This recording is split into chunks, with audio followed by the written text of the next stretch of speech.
Hey, welcome back to this mini lecture on time management. Let's do it quickly so I can manage your time.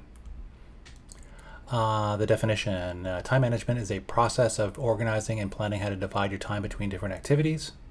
It can also be defined as managing your time effectively so that the right time is allocated to the right activity. So basically it deals a lot with planning and managing various aspects of your life. Here are a series of 6 time management tips. One I think is very useful. For those of you who can't, like myself, just say no.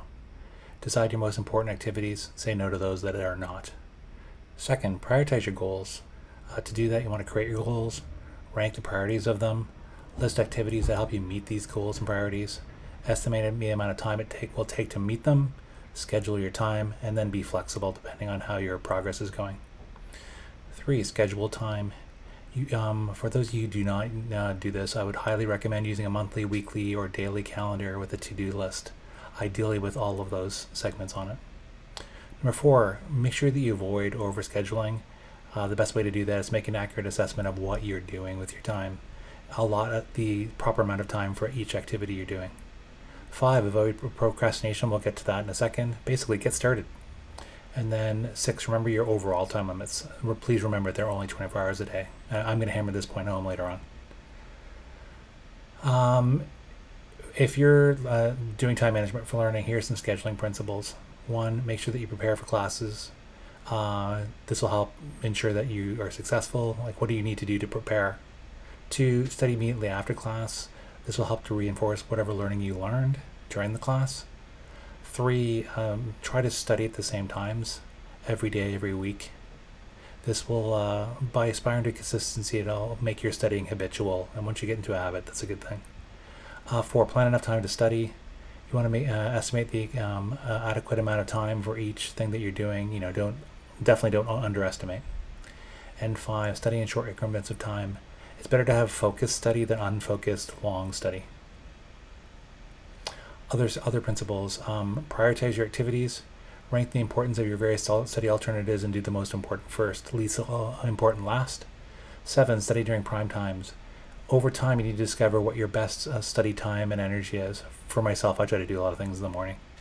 Other people, more midday, some people late day. Analyze your time use. When and how did you waste your time? Try to see if there are any patterns that you can deal with.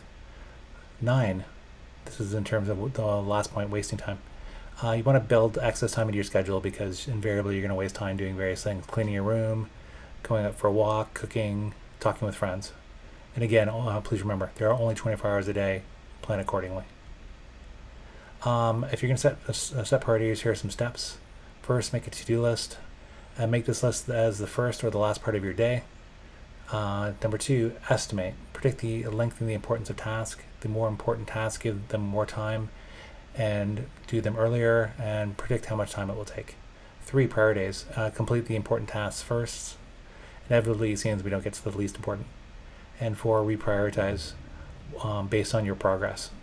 What was completed and not completed, and whatever missed tasks that are important should be the next day's first priority. Many of us procrastinate. Here are 6 tips. Use a time management system for 1 month. Whatever it is, it's better to choose one that's faulty, but that starts you on your path, and then, ideally change that or refine it as you go on. 2, set firm deadlines in your calendar. Try to meet those, obviously. 3, divide large tasks into smaller ones. Large tasks can be overwhelming to anyone. 4, find an accountability partner. Try to find someone that is interested in you and what you're doing, and you're interested in them and what they're doing, and then try to hold each other accountable.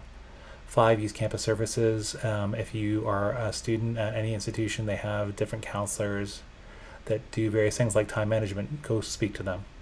6, reward yourself completing tasks. This will help make these tasks that may initially not seem so fun, more fun. If you have a partner and or children, which is many of you, home communication is key. Talk with your partner and family about your schedule. B, try to plan your family schedules together to minimize conflict so that you're all doing your busy, important stuff at the same times, so that someone who's really busy doing work is not at the same time as someone who's having fun. 2, in terms of campus time, try to study on campus to utilize campus services. Again, like there's various counseling services to help you with your time, maybe your mental health, etc. When you're on campus, try to work on campus before or after class to get acclimatized, meet people, etc., etc. And 3, in terms of home time, include study time in your home schedule. Just don't assume that you get it all done at school. And please, 3B, please help your family understand that this is your time and that it is necessary for you to succeed academically. That was time management. Thanks for watching. I look forward to seeing you again soon.